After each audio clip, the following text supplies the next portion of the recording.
Welcome, everybody, to episode 362 of WordPress Weekly for Wednesday, July 31st, 2019. I'm your host, Jeff Chandler, joined by the wonderful, exciting, exhilarating Mr. J Trip. John, how are you, sir? You are not talking about me, but I'm doing pretty okay. It's the last day of July. I feel like summer is already over, but hasn't even started yet.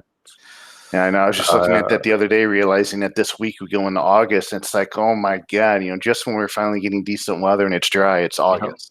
Yep, it went from like monsooning and nonstop rain to just like being too hot to get anything done. Yeah. We'd have gone paddleboarding though. Carrie and I bought paddle boards. So this is the first year we've been able to like go out and do like outdoor hobby together where she isn't just like 10 times better than me at a thing. So that's been pretty cool. We've had some good times paddleboarding. So we keep renewing the watermark tag for our watercraft vehicle, which is a canoe. We have a canoe in the backyard. I have no way to get the canoe to the lake. So what the hell am I doing paying for? I don't know. I guess we use it for when the backyard floods. It comes in handy. Just canoe in the backyard, which has happened a few times.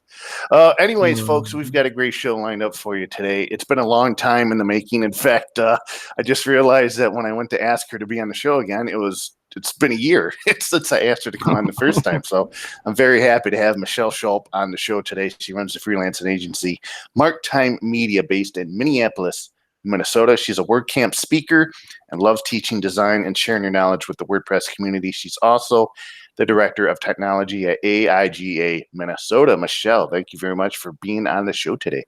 Yeah, thanks for finally having me. Thanks for feeling well enough and not being socially exhausted enough to be on the show. I think I had contacted you last time. You were I think it was maybe after WordCamp US or at a major WordCamp, but you were feeling a little bit ill. And but it's glad to have you on. A long time. I can't wait to see what we talk about today. Yeah, I mean, there's no guarantee that I'm not socially exhausted, but I'm pretty good at pretending not to be right now, so we got it. So I wanted to say that this is your first. I think this is your first time on the show as an independent guest, but I believe I had you on. I want to say I had you on as. Well, maybe I didn't. I thought I had a Women in WordPress panel. I thought maybe you might have been a part of that. I don't know. I have been on a lot of various podcasts and shows. I'm so popular, obviously, that I just can't keep track of all the things. As the beginning here on the show, tell us a little bit about your WordPress origin story. How did you get involved with WordPress? Sure. So for the long version, you can read it on HeroPress because I did have a HeroPress article. Shout out to Topher, HeroPress. Yeah. But the basic story is that I kind of stumbled into WordPress, as many of us did. I was a designer. I wound up, after I'd gone out on my own, I wound up starting to try to build websites for people. I had heard of WordPress. I tried it. I was awful, and I messed around with it until I got it to do something. But through a random Google search, this is when I was living in Chicago, I found WordCamp Chicago in a random Google search, and it was coming up, and I went. This was 2011. I went. I was amazed. I was enamored with it. I decided that I needed to get involved. And here I am now, so many years later, doing front-end development as the predominant part of my job, speaking at stuff, traveling, organizing, being a person. It's pretty cool. Now, you seem to have a major interest in design. Tell us a little about that and your background in design. Yeah, I went to school for design, so that's what I studied in college. And as well as psychology and sociology. So I figured they'd all kind of go together because then you know like what to create and who you're making it for. And that's been very useful. And I've found kind of a sweet spot nowadays in kind of the user experience design side of things. So it's a nice overlap between the visual design and the front-end development, all the problem solving and strategy and architecting. That's the stuff that I really like. That's the stuff that I enjoy. I'm probably never going to like win a design award, but I am going to be able to create things that are useful. And I think that's kind of the most important part. Sorry, designers. That's what I think. Did you ever still run into a situation where you go to open a door and you have to push instead of pull and you just kind of face palm? Yeah, Norman doors. That's what they're called, actually. The Norman door. Doors that are poorly designed or counterintuitive to what you're supposed to do. No, I have like a whole rant about those things. Yes. And speaking of doors, I just recently found out the real reason why so many businesses in Chicago, speaking of Chicago, have those revolving doors is because it keeps the darn wind out. Yes, That's it's better temperature regulation. A lot of Talking about they have it in Minnesota too. Yeah. All right, so you run an agency, Mark Time Media. Obviously, you're a hustling freelancer, and to this day, I believe you're still a hustling freelancer. So, A, what's that kind of life like been for you? And B, why have you stayed away from maybe creating your own, full-scale agency? Sure. I'm gonna start with the second question and then go into the first question because I think it makes more sense. Okay. So the reason that I went out on my own, and everybody has different reasons for wanting to kind of build their own thing. Some people want to grow an agency. Some people want to, become really well off. Some people want to work with big companies or do cool things or make specific cool stuff. The reason that I went out on my own was because I really wanted to be able to own my own time. The thing that I hated about working for somebody else was that they basically had a claim on my time that kind of overruled mine. I felt a little bit like a little kid when I was at a job, like, excuse me, boss, may I please go to the doctor today? Like, it was, I don't know, I couldn't, it just like bothered me. And so I went out on my own because I wanted to own my own time.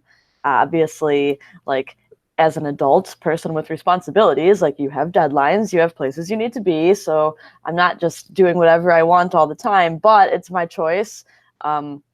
What I get to take on, when I take it on, whether I choose to do a lot of things that will require me to work a bunch of hours, whether I take on fewer things to work less hours. And that was a lot of the reason why I never wanted to grow, is because it would be counterintuitive to the whole reason that I'm doing this in the first place. I'm not doing it to do more than make the living I want to live. I don't need to build anything bigger. I really like being able to be agile enough to actually work on other people's large teams, so I can get some of that fun stuff. If I want to work on bigger projects, I can do that. I can plug into a bigger team. But I wanted to stay myself. I don't want to manage people. I don't want to grow. I don't want to hire. I don't want to be responsible for somebody else. I just want to be responsible for me. And I can still work on some pretty cool stuff that way. In terms of like the hustle and what that looks like, it's at this point now a decade into freelancing, which is amazing. It's got to be a piece of cake now, right? Oh, super, totally. Like, I know it's just rolling in. But to be honest, I did do a lot of legwork in those early years, and I'm still doing it now, where a lot of what I get now is by word of mouth. So I don't have to do a whole lot of marketing or cold calling or reaching out. What I did in the early days was get involved, right? So there's a reason that a lot of people know who I am and have probably seen me places, and that's on purpose. I do like giving back to the community and volunteering and teaching and doing stuff for the sake of doing it, but it's also pretty important to have your face be out there. Granted, I like also cheated and had pink hair, so it's like super easy to remember. But hey, that's like whatever to succeed in business, right? But nowadays, if you say pink hair, you're like, which Michelle one? or Andrea? Yeah, right. Or No. now there's a variety of people now. Yeah, I know. The pink hair. Yeah, no, you're not wrong. It's like, which pink-haired WordPress woman are you talking about? There are several. But getting involved is pretty important, and I still continue to be involved. That's why I serve on the board of directors for AIGA Minnesota. It's one way that I've been able to be involved in my local design community, which is pretty great, and be able to be influential on that side of things, not just in the tech side of things. But yeah, I don't know, freelance. And now I'm doing part-time contracting at Target, which is pretty cool. For those of you that aren't in Minnesota, obviously, I guess you know who Target is, but working at Target is kind of like the the Minneapolis equivalent of like the Devil Wears Prada situation. You know, you put your time in there, and then you can go anywhere, kind of thing. I really like it, so I don't hate it. It's not the exact same plot, but it's that kind of thing where it's a pretty big deal if you can do some work at Target. So Is that their corporate location? Like yes, the headquarters? Has headquarters 3 blocks from where I live. I can see it out my window right Cool. now. It's a little weird. So it sounds like you really enjoy the independence and being able to have control over almost all aspects of your life, especially your time. But with this gig at Target, if it turned into a position that maybe you wanted to do full time, could you see yourself, or maybe with a different company as a freelancer, you get these opportunities to where you can work with these large companies and large teams. Do you think you could find yourself in the right situation of just perhaps doing that full time? I'll never say never, Right. which is something that I have said to the people at Target who have already asked me that question. Okay. But at this point, it fits better with my life to continue to stay on in a contract role. And for Target specifically, it makes sense because right now I'm really only part-time. I'm sure there could be full-time things for me to do there, but I really like the variety. I don't want to just work for one company. I don't want to just work on one thing. I like being challenged in a lot of different ways. It always brings something new to the table, whether that's corporate, whether that's front-end development, whether that's design. I like having a huge variety of projects because something new always challenges me. And that keeps it kind of fresh, makes me have to do things like actually learn how to build Gutenberg blocks and, you know, stuff that I could avoid if I was maybe doing the same thing all the time. But since I have to do a bunch of different things, I got to stay relevant. So.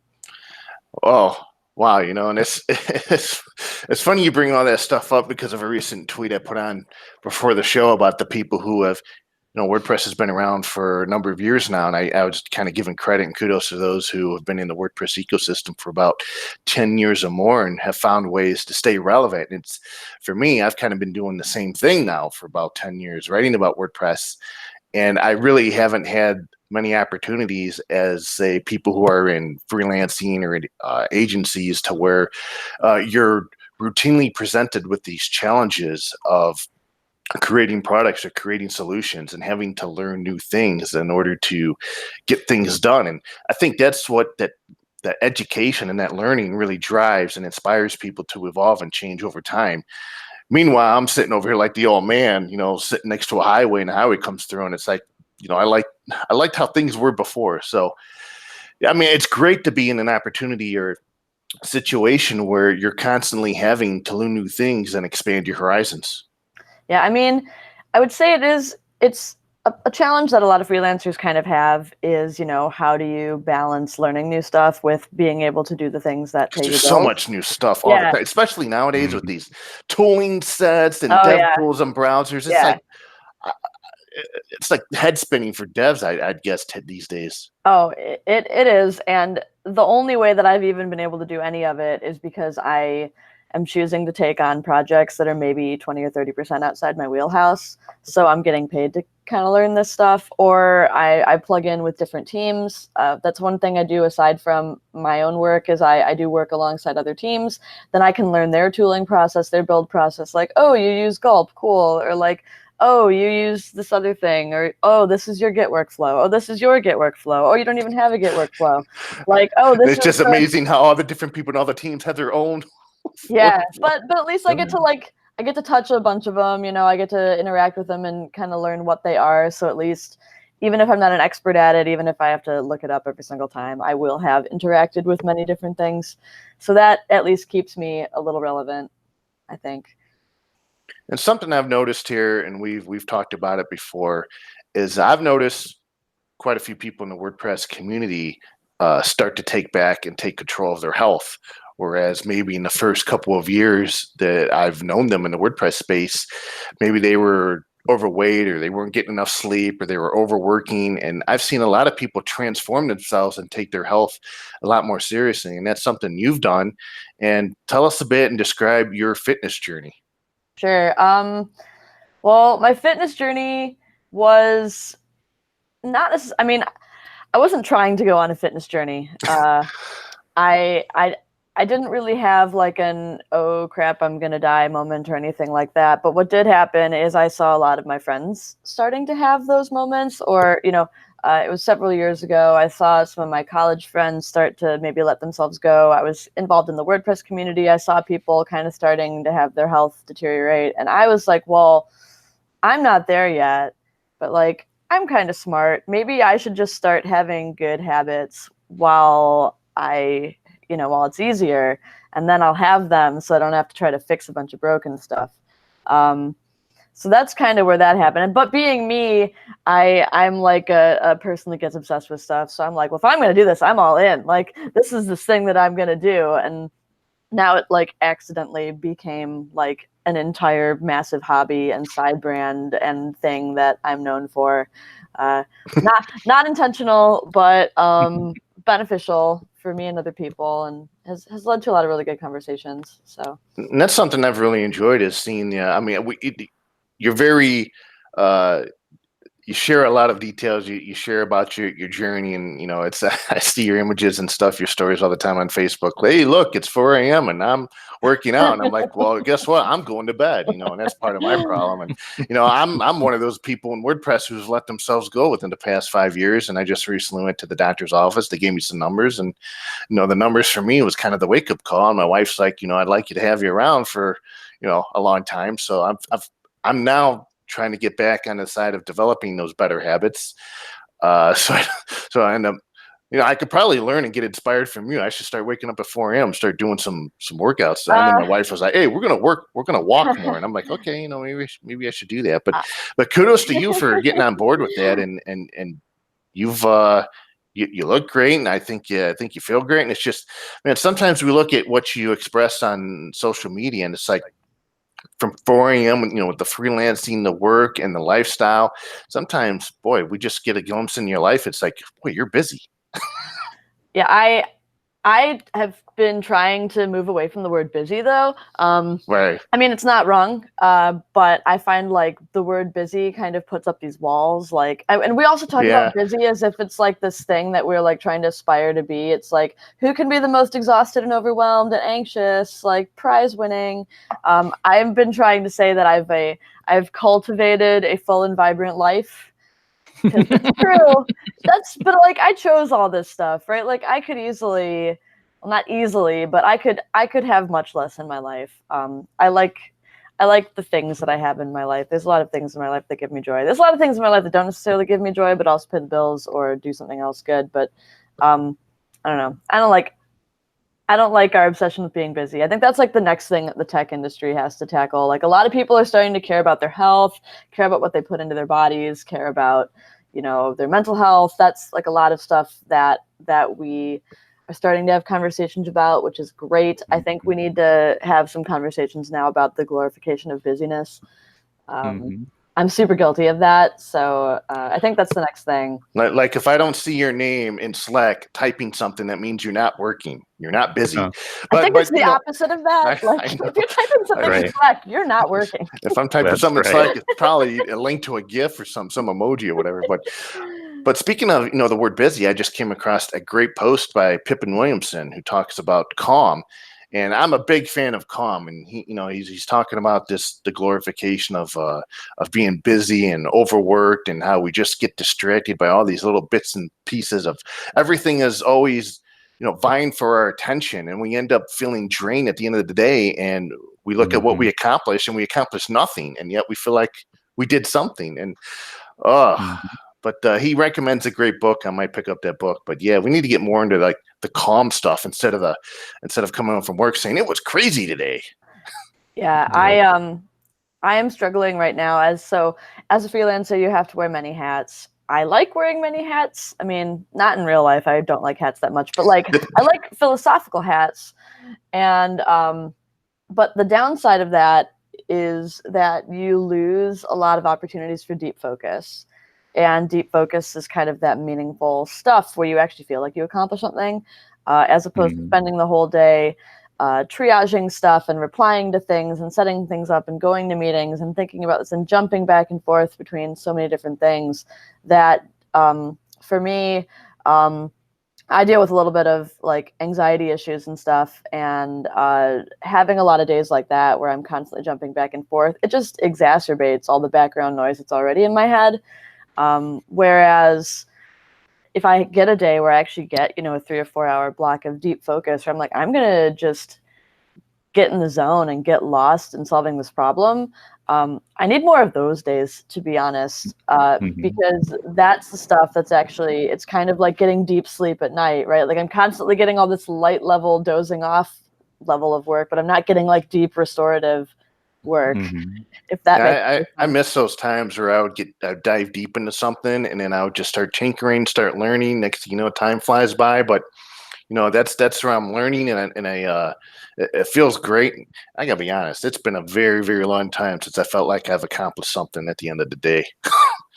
Well, I think like your tweet and like the people that stay relevant they're doing it in a way that is kind of cheating. Like they're able to build upon prior knowledge and their existing knowledge of other things. They just happen to be like building things with the things that end up being so hot right now or popular or whatever else. Like all of this kind of just comes down to discipline, especially if you're working from home or working remotely or working for a distributed company. Like it requires discipline. Getting up at 5 a.m. to go to the gym every day, like requires discipline. And if you're not able to like regulate your own like a daily cycle or what you work on or what you do, then like you're gonna struggle and you're gonna not have, even if you were enjoying yourself, you wouldn't really enjoy it because you wouldn't have the discipline to stick with a thing or and like the idea of having the idea of floating from thing to thing is like a polar opposite of being in the flow of a thing. Like in order to be really good at something and be in the flow, you either have to be so brand new to it that like the dopamine is just firing rapidly because you're having like tiny little wins that aren't really all that significant, or you have to be so good at the thing that you have just like achieved mastery and you can do it like like an Olympic athlete. Like you're just flowing through the motions so fluidly that you're not even really thinking about it, which also is kind of cool in its own way. But like when you're floating in the middle ground of just constantly trying to learn and you're kind of struggling or you're like bouncing from thing to thing, like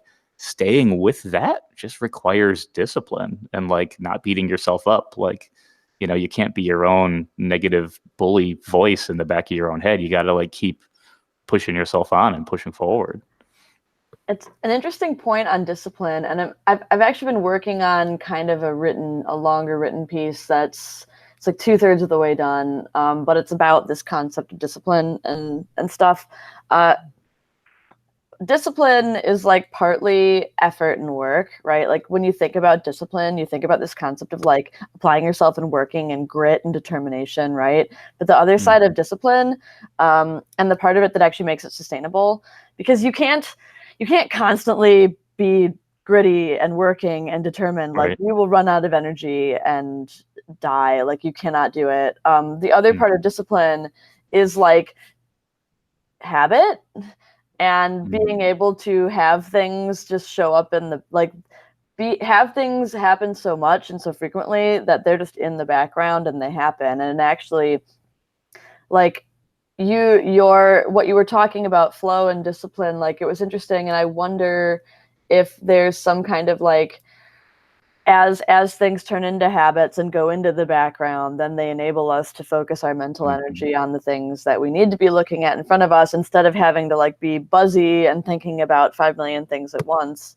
Kind of like when you're learning how to drive a car, like you got to think about driving a car, right? But if you've been driving a car for a while, that's now listen to podcast time, right? Like the car driving part, 10% of it is like making sure things aren't weird, and the other 90% is check out this podcast. And so that just becomes like a new flow state that you didn't have before. So I don't know, it's kind of interesting.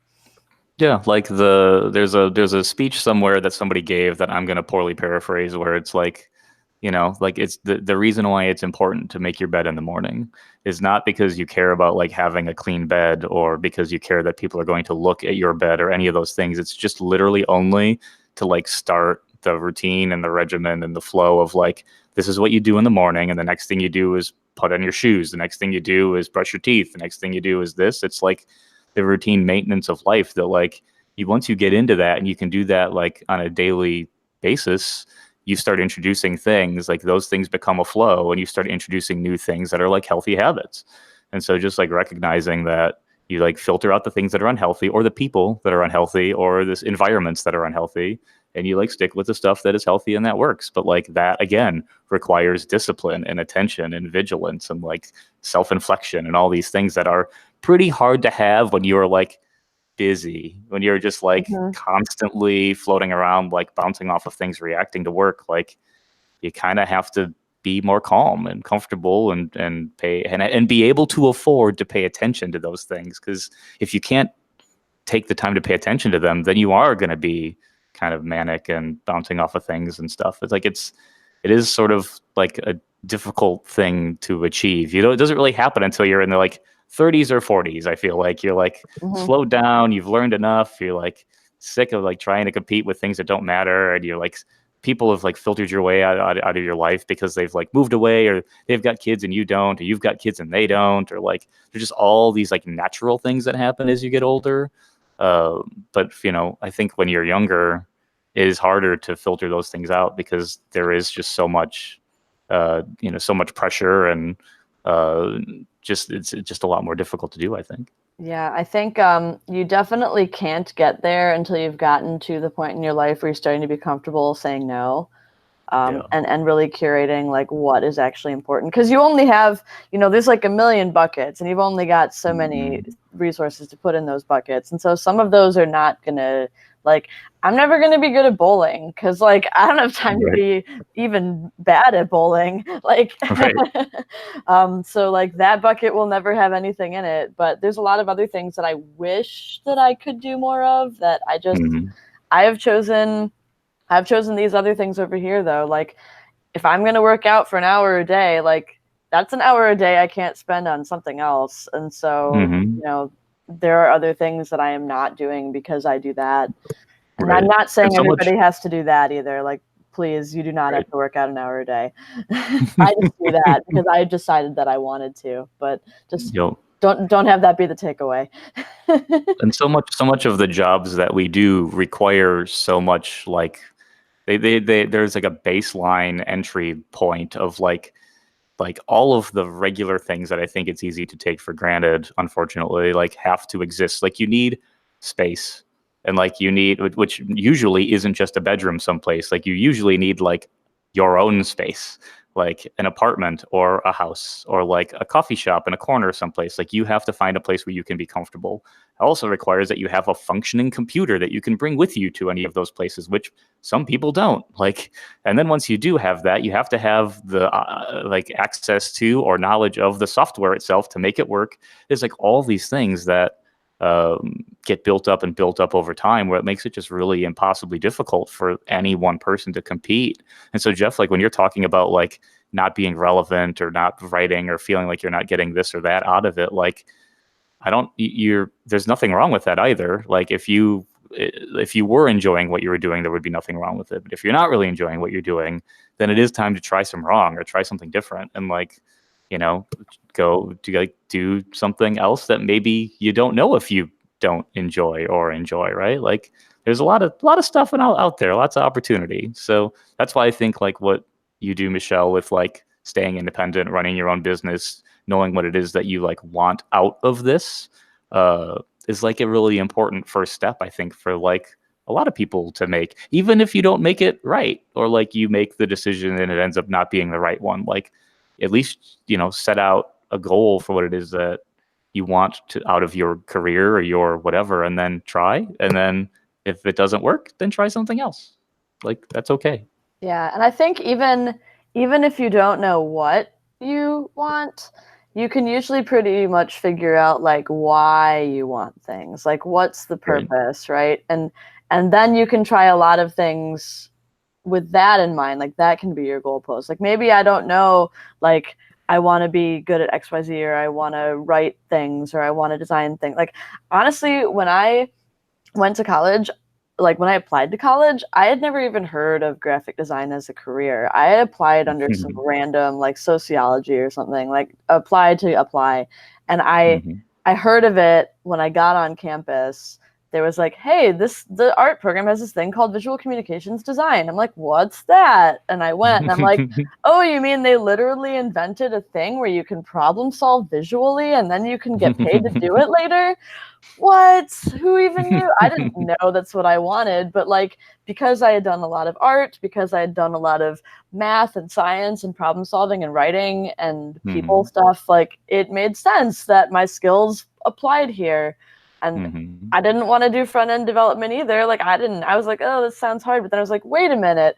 So there's like a thing where you can do logical stuff, but it produces a visual output and it has to do with structure and problem solving and you can get paid for it. Like, this is great. I mean, writing is writing, right? Like, I mean, if it's code or if it's paragraphs, like there's a structure to it, there's a flow, there's an expectation, there's like a clarity of thought that you have to have. Like, there's all those things are very similar. Like, and like I agree. Like by the time that I started going to college, like the graphic design and everything was like it's kind of already a thing.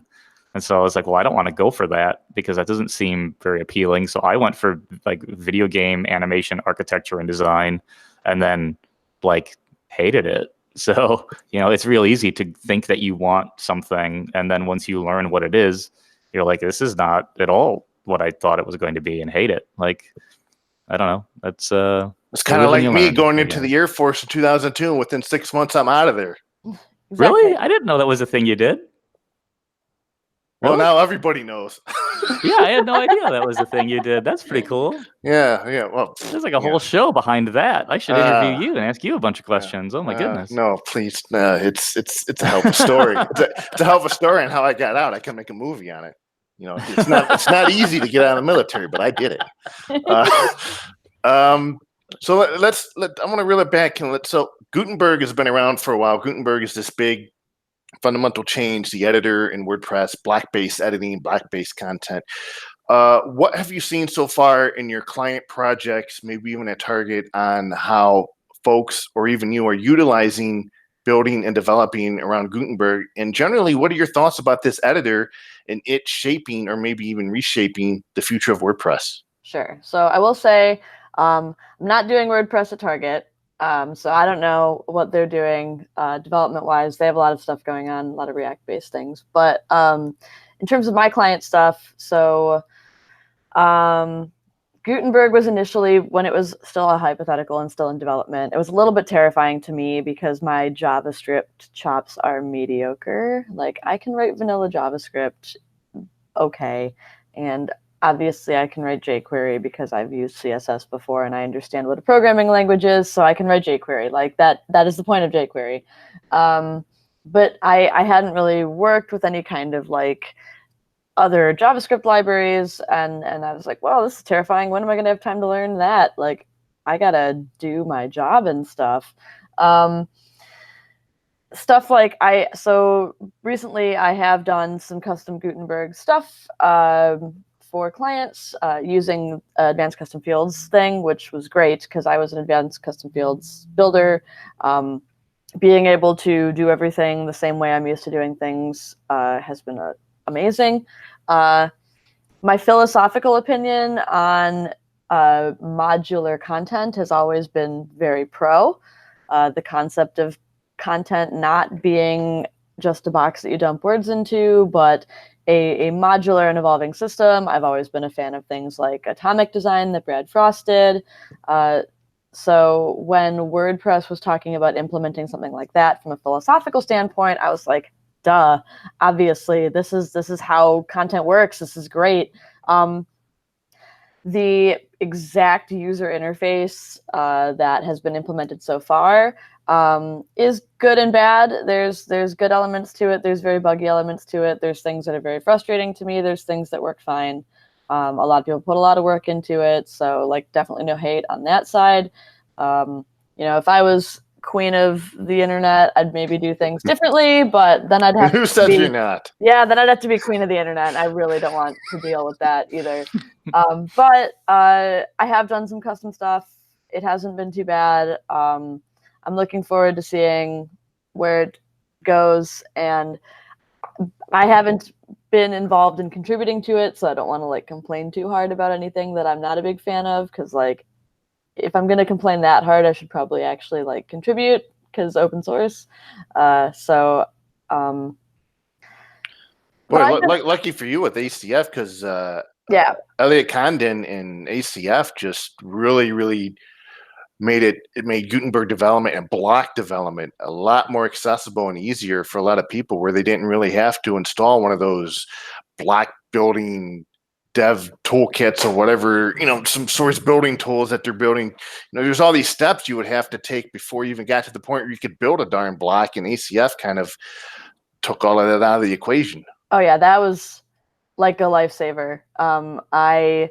Because it's basically just as easy to do it as it was to build anything else. And I've built a lot of pretty complicated stuff with advanced custom fields in terms of admin and visual input and output. Like I was already building kind of like using their flexible content fields. I was already basically building like a page builder-esque modular content system. And so being able to utilize that within Gutenberg has been kind of the next logical step. I'd say the only downside is that it means that I've been able to still get out of learning a JavaScript tool system, right? So whatever the writing on the wall is for the future of development languages, I'm still kind of like, no, PHP is great.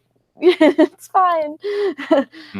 So, I mean, that might not be making me be very future forward, but then again, not all my eggs are in the WordPress basket either. Like, I'm doing static front end stuff for other people. I'm doing UX strategy for corporate at Target. Like, I do presentation I'm seeing design. Gatsby all over the place nowadays. So, yeah, even in the WordPress space, like, I'm not only in the WordPress space, and that's probably how people stay relevant, is by not just doing one thing. It is one or the other. It's like by like doing everything pretty well, or like doing one thing like the best that anyone could do it, and then like piecing out. Like there's anything in the middle, I think, is really difficult. Yeah, you either have to be like do one thing and be on the bleeding edge of that thing, right? Like you have to be pioneering the thing, because that way you are creating the relevancy. Like that is you, right? Or you do maybe a few things, and then you can kind of diversify and move and flow as stuff evolves. So for the past couple of years, how deeply have you learned JavaScript? The homework assignment that Matt Mulloway gave everybody. I would not say deeply. I have learned it a little bit of breadth, right? So yes, not deep. So oh well. Yeah, as I've mentioned, I'm seeing Gatsby JS. I'm seeing a lot of WordPress folks mess around and play around with Learn. A lot of static site generators. It seems to be a lot of interest in that area of the web right now. Sure. I learn things that I believe will be useful for my clients. So I have chosen not to have time in my life to learn things because I think they're neat. I mean, I want to think they're neat, but I don't think static site generators are particularly useful for end users that aren't developers, and so I'm not going to learn them. Like, if I want to build a thing for me and my friends, cool, that sounds great. It's probably like way better resource management and all that stuff. But if I want to build stuff for like the ice cream truck company, no, I'm going to build something that the ice cream truck company knows how to use. So until me and my nerdy friends are paying my bills, I'm going to be building things that my clients can use. So whatever that is. Right now it's WordPress.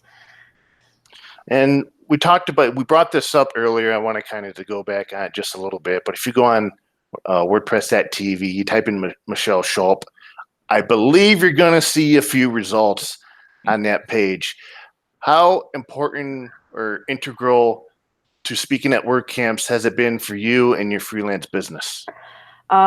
Speaking at WordCamps and other similar things has been extremely important for my business, because that was the way that I chose to be out there. Like, my strategy has been be smart, be helpful, and be present. It's not scalable. Like, I cannot scale that beyond me, unfortunately, but since I am not scaling beyond me, it works out. But it's basically like, be smart, know what I'm talking about, at least know where to find the information that I'm talking about, or know how to talk about things that I don't know by saying, hey, let's find out. Be smart, be helpful, like genuinely care about wanting to do the right thing, good things, make people's lives better, solve people's problems, whether that's clients or people in my field or my peers or people coming up under me, whatever that is. Want to help them, and then be present, like show up, be a face that's out there, be available for people to talk to, go to events and speak at them, go to events and attend them, go volunteer at stuff. That one's kind of the hardest one when it comes to the whole like not being overworked thing and not being overly busy thing. So I've definitely had to get very strategic about that as I got more established. A little goes a long way, but those 3 pillars have been the foundation of my freelance career and the reason that it is still going 10 years later. And I hope I'm not crossing the line here. The women in tech issue, it's a big issue.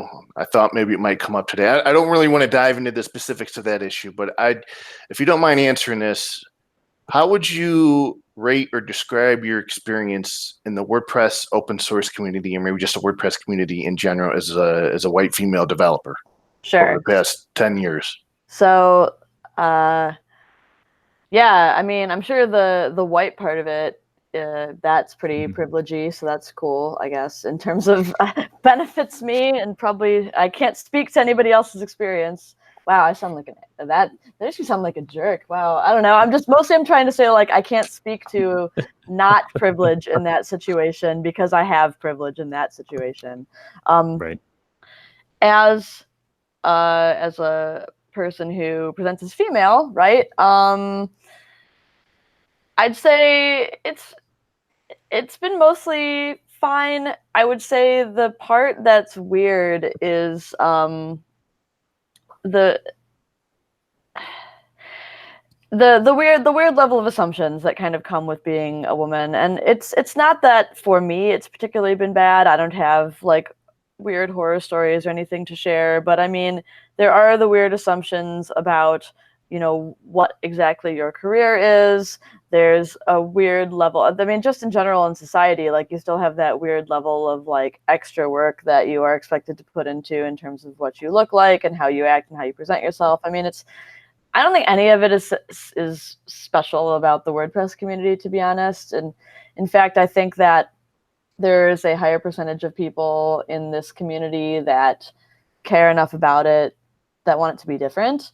I think it's just a symptom of society at large. Like there are a lot of biases and a lot of assumptions and a lot of stuff that still has to be addressed by society at large. And one of those things is always asking women to speak about their experience being women. Touche. Well, nobody wants to hear about my experience being a guy. Like, it's the same dumb, boring experience as pretty much anybody's already, I mean, it's like, how do you ask without asking? How do you talk about it without talking about it? Sure. I mean, it's like if I'm a white male asking a woman, how can I help? How can I be an ally? What's the problem? Now it's like, well, if you don't know what the problem is, maybe you are part of the problem. It's like when some people, they want to know how to help. They want to know how to get involved. They want to know how to call out their failed male as an asshole or something like that. But then, a lot of women are just so sick of being asked by men and, to describe what these problems are. Like if we're not paying, I don't know. See, it's crazy. No, I get that. I think maybe we just need like a let me Google that for you. Yeah, there we go. Yeah. Or, I mean, it's for anybody that is in any kind of marginalized position, like it takes additional energy to try to educate the people in a privileged position about the issues of being in a marginalized position, right? That's anyone. And like, no one's obligated to like spend that energy. Like if there are, I mean, you're already like dealing with shit basically. So no one's obligated to spend that energy trying to teach people. Sometimes people do try to do that. Like there are people that are that have that energy, that are activists, that want to actually like help bring people in. But like generally the rule that I have heard in a lot of spaces that work on like intersectionality and activism and all that stuff is that it's kind of up to the person who has power and privilege to educate themselves, and it is not up to whoever is in the marginalized position to be obligated to educate you. A lot of people will try anyway, especially if you're friends, like you personally know each other and talk about things other than this, like, yeah, they'll probably be cool and like want to help you as a friend understand things. But like, yeah, it is a little bit of a catch-22 and it sucks, but like, you know, life sucks. So it kind of brings back to it's all about the in fact I'll have a link to it here. Where is it? But anyway, there's a article, and I'll get to it, that we mentioned last week, John, and you mentioned it, about how to be an ally. Yeah, exactly. This is such a great post. And like, I agree with Michelle 100%. Like, it is a societal issue, like plain and simple.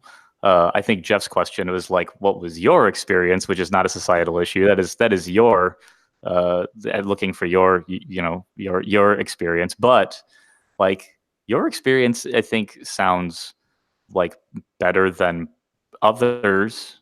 So is there something that you do or have done that like helps that along in like your own interactivity with people or with working? I mean, you've helped organize a ton of word camps. You speak at lots of word camps. You're involved with AIGA. Like, there's a little bit of that it seems like it's baked into what you want to do and who you are, and this is just a thing that you enjoy and everything else. But like, there are people that aren't either as active or aren't as comfortable being active or aren't as comfortable putting themselves out there, or et cetera, et cetera, et cetera. Like, what do you do different? Well, I don't think it's necessarily anything that I do or don't do that has contributed to my quote experience, my personal experience as a woman in tech. Like I think it's a little bit I just so happen to have not hung out with people that were going to be assholes. Like that's like luck, right? Like Right. I don't have to wait. Right. There's no like, you know, I don't know. I'm gonna get kind of like, it's not like this skirt length is going to protect you and this one's not, right? Like it's not No, that's not what I'm looking for. No, I know that's not what you're looking for. I'm just like being very clear. Like I don't think I necessarily did, and all I did was be smart, helpful, and present, which was good for my career. It does tend to attract like-minded people that also want to do that. So I am lucky that I am not surrounded directly by assholes, which is cool. But you know, we've all had bad experiences with people, like regardless of whatever. That just happens. Like some people suck. I don't know. I can't say that I necessarily did anything special aside from the fact that I am the kind of person that can be active. I am the kind of person that's comfortable talking. I am the kind of person that can be around, and I'm the kind of person that can maybe be a little weird, which is kind of fun for late night conversations. I don't know. And I think you're the kind of person that can recognize a male being an asshole and say, "Hey, you're being an asshole. Get out of here." Yeah, I mean, I also I also have the privilege to be able to have the energy to do that without it being dangerous to my life or career, right? Sorry, gotta bring that in. We've talked about it on the show, Jeff, but you always do a really good job, like asking questions and keeping conversations going in a way that like I just do not know how to do. Like, it is not an easy thing to like have hard conversations with people, and like, Jeff, you've always done that. That's like what's made this show really great and like fun to be a part of all the time, is like you can ask those questions and like get people talking about things in a way. Every time I try and have a hard conversation with Michelle, she just says, "This is easy. Come on. What else you got?" Yeah, but I will tell you on this whole topic, one thing I have learned throughout the past, 5 or 6 years of monitoring and writing about and interacting with the WordPress community is reading about all these experiences that women have had, not just maybe in the WordPress space, but in tech in general and other places of business. And now I'm a lot more aware now of people being jerks or assholes. And I definitely want to be one of those people that walks up or notices a situation that I think could be awry and say, hey, what are you doing? This is a professional setting. This doesn't make sense. And leave her alone. I want to be that individual. And thanks to all these experiences and sort of the educational aspect of it, I feel like I can do that at these various events. Yeah, I will say on the subject of mental health, on the subject of physical health, on the subject of a lot of things that have historically been taboo to talk about, I'm really glad that there is a cultural shift and that we are now enabling people and empowering people to be able to be open and transparent and honest about a lot of these things, because I think that is really the most transformative things across all of these different issues, whether it's gender related things or health related things or mental health related thing, all this stuff. Like, we are cultivating a culture that is more comfortable talking about it and being honest about it, and I think transparency will go a long way to making all of these things better. And I also did want to say, I agree. For sure. Don't take me calling any of this out as being a specific indictment of either of you. I'm mostly saying it out loud to make sure that the people who are listening, like maybe that don't know some of this stuff, can hear it. But I'm not doing it to call y'all out, because No, I get it. I know both of you as people. This is for the at-home players. That's right. That's right. Oh man, I really appreciate it. You bring up some excellent points, and a lot of that stuff, that cultural shift, is happening within the WordPress community with people bringing this up in such a active part, like Joe Biner with her inclusivity and diversity, speaker engagement, and getting at the grassroots level, which is meetups, and bringing that sense of change and different perspectives. Starts at the bottom, and the bottom is the meetups, and then that slowly goes on its way up with the addition of confidence and being able to take more of an active role in the development of WordPress and just sort of the human aspects of the software as well, which we've seen. So, Michelle, before we go here, John, any last thoughts before we wrap it up with Michelle? This has been a great conversation. Nope. We covered much more than I thought that we would, so I've got nothing else. Thank you, Michelle. I'm always an overachiever. Hey, Michelle, any last words from you before we go? And then how can people get in touch with you? And if somebody, are you still actively accepting client offers? I'm always talking to people about new opportunities, because you never know who or what will come up. If you want to get in touch with me, I am Marktime Media pretty much everywhere on the internet. Pretty easy to find. My name's pretty easy to find and pretty easy to Google. You can also find me if you want to learn more about the health and fitnessy stuff that I'm doing. You can find me at fitnessandfreelance.com. Otherwise, all the Marktime Media things everywhere. And any events that you will be attending? Do you still do those? I do. I do still do events. I probably have one coming up at somewhere around the beginning of November. There's not saying, I'm just saying that I could be there. But other than that, I'm actually going to be also at WordCamp Sacramento in September, and a bunch of other stuff in September. I'm pretty much gone all of September. And we'll see. And then WordCamp Minneapolis is coming up at the end of August, which I'm involved with, and I'll be presenting there as well. So, and who knows what the future brings? Who knows what that is true. Michelle, thanks a lot for coming on, sharing your knowledge and your experience. And I wish you the best of luck. And thanks for inspiring people out there, because I know there's probably somebody out there who's going to be able to see your posts and your fitness journey, and it's going to inspire somebody to not just be Whole30, but wholly obsessed. Way to quote me. Way to quote the title of my post. Hey, I'm just showing you. I pay attention. That's all. Good job. All right, thank you very much. And thanks, so there Michelle. you go. There you have it, folks. Michelle Schulp of Marktime Media, one of my favorite people in the WordPress space and in life in general. So with that out of the way, John, we do have a couple things to talk about before we wrap it up here on today's show.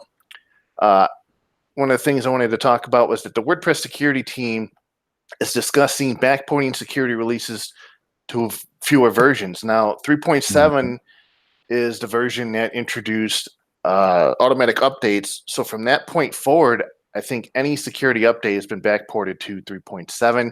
Now we've gotten to the point now where that's 15 major releases that they have to backport these changes to. So the team is trying to figure out which version they should cut this off to, whether it makes sense, whether it's practical. In fact, WordPress 3.7 represents 0.1% of all WordPress sites, but WordPress 3.0 to 3.6 represents 1.6 of all WordPress sites. So they say that you don't want to increase the number of sites using unsecure versions, but with the current policy, the old version is not the same as unsecure version. Right. So there's a lot of discussion going on here. And John, as a member, I believe, are you still a part of the security team? And your thoughts on this? So a lot of thought went into this post, actually. Like the security team now with Jake and Ian and others went and drafted this and asked people for feedback. And we all kind of forged this post into something to be what ended up getting published. And like the other interesting thing I think about backporting things to WordPress 3.7 specifically is that was also the first version of WordPress that included unit tests. So 3.6 and earlier, there weren't even tests to guarantee that something that would get backported wasn't accidentally breaking something in an earlier version. And the other part about, like, I guess the having such a large footprint to sort of cover when you're shipping a security release isn't that it takes a lot of time, but it does. It's more that each one of those releases going back that far really has a lot of different code inside of it with different features and different files and different things in different places. And so it is rarely that the fix from like a modern version of WordPress like 5 dot anything will ever apply cleanly to a 3 dot anything. Like it's not just the time as much as it is like every single different version of WordPress requires like pretty deep scrutiny to make sure that a security fix isn't breaking something else. Like, because the whole point of a security release like this is to try to kind of guarantee that nobody's sites break and that everybody's sites are better. So if you break something in a release like that, it kind of is double bad. You've missed the mark twice. And as I understand it, all these security fixes have been ported back to 3.7 basically because you can. Yes, exactly. It's like it feels, I think, I mean, personally, kind of feels like the right thing to do. But as the complexity of WordPress releases and patching these things goes, it only gets more complex. It does not get easier. And like running the suite of unit tests on every single release takes a lot of time at this point too. So it really, with a small team like the security team, it is kind of just an open dialogue to ask and say, like, this is a problem that we have identified that like we can all kind of acknowledge and see is a problem, but like, what does the community really feel like or think like is the best way or the right thing to do or the best way to solve all these problems? Like, we've talked about them internally in a bunch of different ways, but like the post was sort of specifically like crafted or like written in a way to get feedback from the community at large, just to like see what everybody's thoughts are on. And so far, the response I think has been pretty good. Like it's a difficult thing to talk about, and so not everyone is going to chime in because there is a high level of complexity, I think, with it. But the responses have been really good. There hasn't been any decisions made. There's nothing that has changed so far. There's nothing that has been agreed on or anything, but the discussion has been really good. And so for our listeners, if you happen upon it, we should include a link to that in the show notes, I think, because that's an important one for sure. And there will be a second WordSesh event this year. It will actually take place in Middle East, Europe, and Africa. It will be a 12-hour virtual event scheduled for September 25th, 2019 from 7 to 1900 UTC. Brian Richards, of course, is organizing the event. And WordSesh EMEA, which stands for those regions, will be conducted in English this time around. It'll also be live captioned like the previous 2 events. The schedule will include 10 50-minute sessions, including Q&A, and 3 15-minute sessions. All sessions will be recorded and available on WP Sessions after the live event is ended. Applications for speakers are already open. Now, each speaker receives a free coaching session. Boy, that's like my favorite word for their presentation and a $250 stipend. And the deadline to apply is August 9th, 2019. And they say that Richard says that he's already had a few talks submitted on topics like image performance, mental health, and guess what? Gatsby, of all things. So, pretty cool to see a word sesh for that region of the world. I know there's been a lot of interest in that. If we've seen stats from the previous WordSesh events, there are a lot of people in that area of the world that tune in to watch the live free virtual events. So kudos to them. And again, it will be on September 25th. Cool. WordSesh is awesome. I did a couple of the early ones. I haven't done them recently, but it's a lot of fun. Yeah, I missed your fire saying. Was it WordSesh that you did the one about forking? I think so. Yeah, where you're sitting in front of a fire.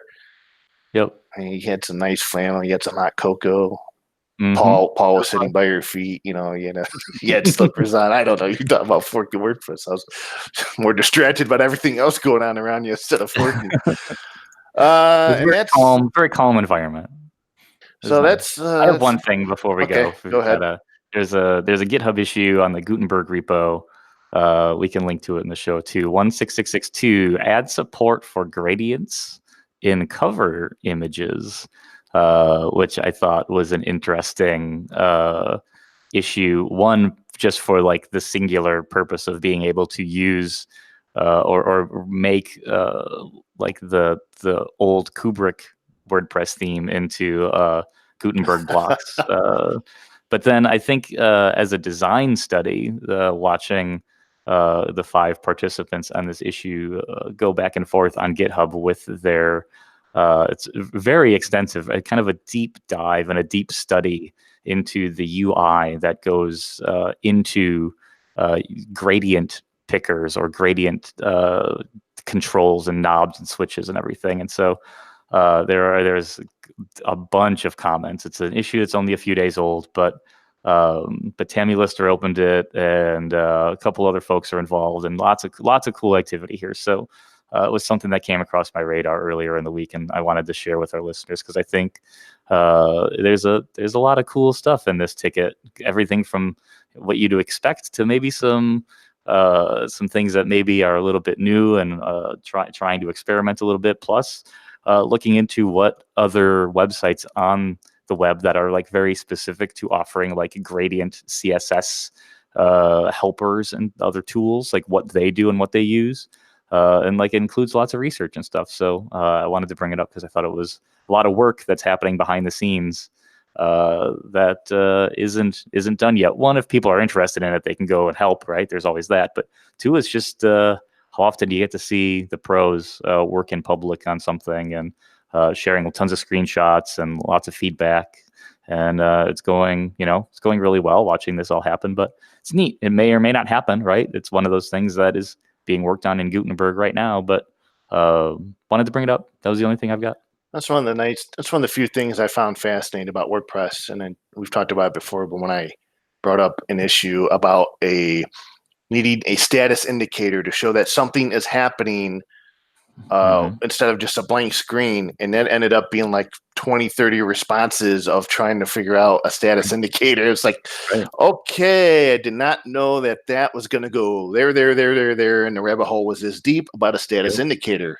But nice to know. Exactly, and that was like one of the old things when media got redone. Was WordPress didn't include any kind of progress bars on anything. Yeah. And now if you upload an image into the, even though people feel like it needs a rewrite, I still think it fits and works pretty well. But the media library UI has progress bars. I mean, you can drop 6 images, 10 images on it, and you've got progress bars on everything. But it's the only place that progress bars really exist in WordPress core. They're not really used any other place or area. It doesn't make a lot of sense for blocks, I guess, but maybe someone could come up with a use case for that. But even things like site upgrades or multi-site upgrades when you're looping through sites, like there's no progress bars there at all. Media is just the only place. So just like your ticket, this is another one of those that I think is really cool to see. And that's going to wrap it up for today's edition of WordPress Weekly. You can find show notes for this episode and all other episodes on WPTavern.com. And you can follow me on Twitter at Jeffro, JEFFR0, which, past couple tweets today have been, I don't know, rather depressing, I guess. I don't know. I guess we'll figure it out. Oh, by the way, very thought-provoking, Jeff. I wanted to, if you're still listening to the show at this point near the end, I forgot to do this at the beginning of the show, but email me, jeffc@wptavern.com, and tell me where you're listening to the show, where you're from, and what this show has meant to you and what you enjoy most about this show. I'll have to put this request out in the beginning of the next show, but I really would love to hear from folks out there listening to the show and kind of give me some feedback, and collect these, and I want to share them perhaps on next week's episode or the week after. And John, where can we follow you at? Twitter and GitHub at JJJ or jjj.blog. And that's going to do it. Everybody enjoy the rest of your week. We'll be back here again next Wednesday afternoon. It'll be August, John. It'll be August already. Ugh. Say bye. Say bye. Bye, everybody.